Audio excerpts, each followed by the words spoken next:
We're on our final few days before what I call the Super Bowl of food. That being Thanksgiving, of course. I call it that since the whole day is centered around food. From the munchies that we nibble on while waiting for everyone to show up, to all the desserts. And the one that's always the first to go in our house is Patty's homemade chocolate cream pie. It goes together like this. She starts out by combining some sugar, cocoa powder, cornstarch, and salt in a saucepan. Then she gradually stirs in some cold milk and brings it to a boil. Once it starts to thicken, she takes it off the heat and stirs in some vanilla extract before pouring this into a pie crust that's been baked off. As for the crust, that can be a refrigerated one or one that you make from a secret family recipe.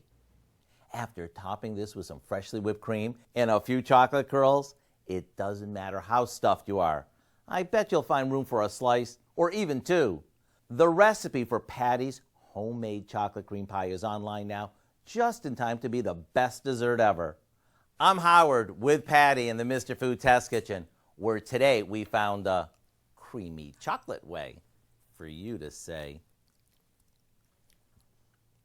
"Ooh, it's so good." Nice.